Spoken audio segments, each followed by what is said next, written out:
First semester, freshman year of college, and I convinced two young ladies that I was an underwater firefighting major.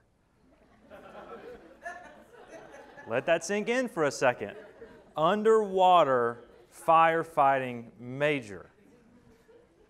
The guy who's now one of my best friends had to duck his head under the table because he was laughing so hard his body was violently shaking.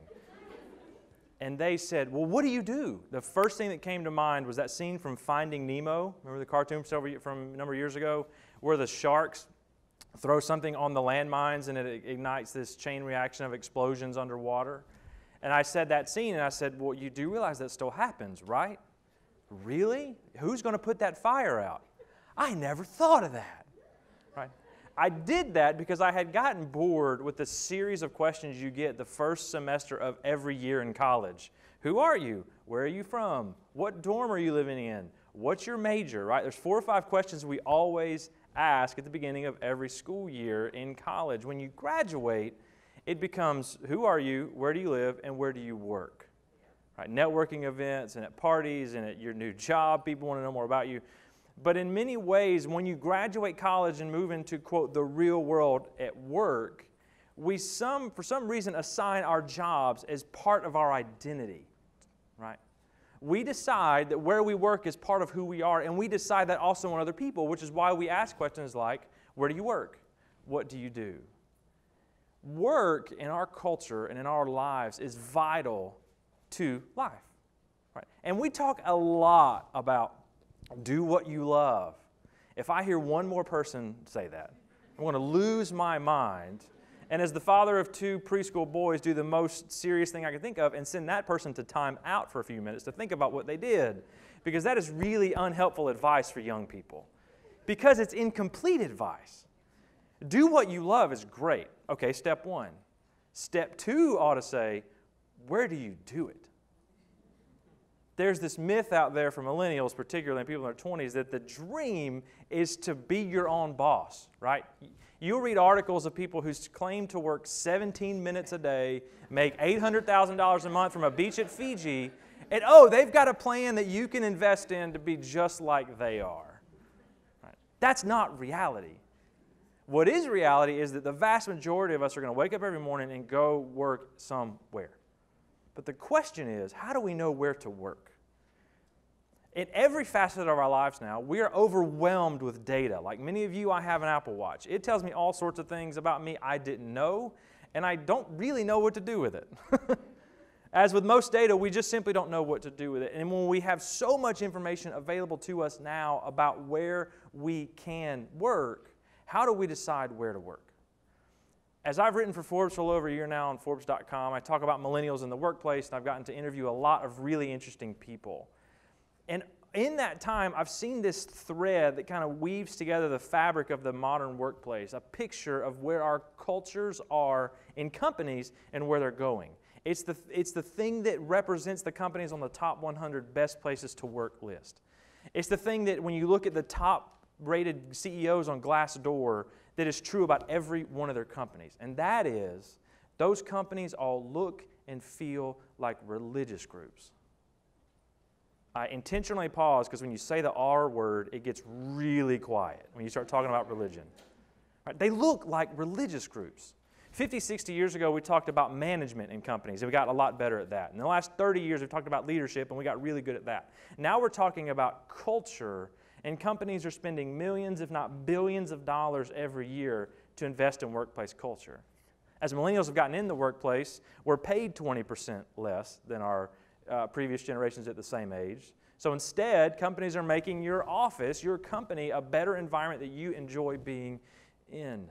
So as you're looking for your next great job, as you're trying to navigate adulthood, where do you work? Because our jobs, our work determines so much about our lives. Right? It determines where we live, for the most part. It determines how much money we make. It determines who our spouse or significant other could be because we could meet them in our next job. It determines who our friends are, which in the future could determine where we work down the road. The average American claims to work 47 hours a week. Claims. Now let's say you work on average 48 weeks a year. That's 2,256 hours a year. And yes, I had to memorize that number because I graduated from a public high school in South Alabama, and I could never have done that math on the fly. But think about it, that's 94 complete days a year at your job. And nobody's talking about where you need to work. You need to work at somewhere that looks religious. But what does that look like? It looks like a company, a place filled with people who love what they do, which is different than doing what you love.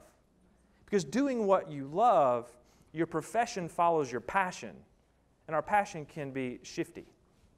But the other way around, you go to a company and there are people here who love what they do. Their passion follows their profession.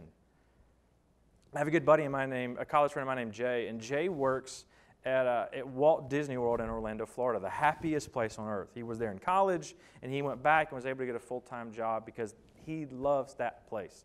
Now, I know what his first few jobs were because he told me. And they were not jobs that anybody wants long-term. But he loved what he did in that time because he loved where he did it. People in religious groups love what they do. Right? Most of them are volunteers. They commit their time and resources to that religious group, to that church or whatever it is, because they love what they're doing in that place. Great companies have the same thing. People simply love what they do because it's so much easier to have a mediocre job at a great company than it is to have a great job at a mediocre company. People leave companies. They don't leave jobs. They leave cultures, they leave environments, they don't leave positions. Overwhelmingly true. So you love what you do. The next thing is you need to do it for something greater than yourself, a higher purpose. Right? This is what compels people into religious groups. They talk about a higher purpose or a higher calling or a higher being or whatever it is, something greater than the individuals or even the collective, which pushes us forward. That's what unites people around political campaigns to volunteer. That's what unites people around charities. That's what unites people around religious groups. That's what unites people in the workplace.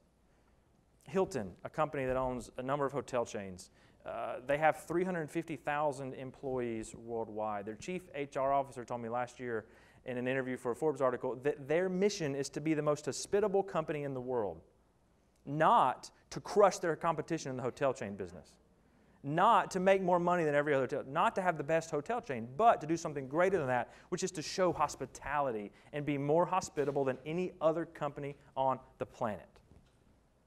They have a purpose that's greater than bottom line revenue.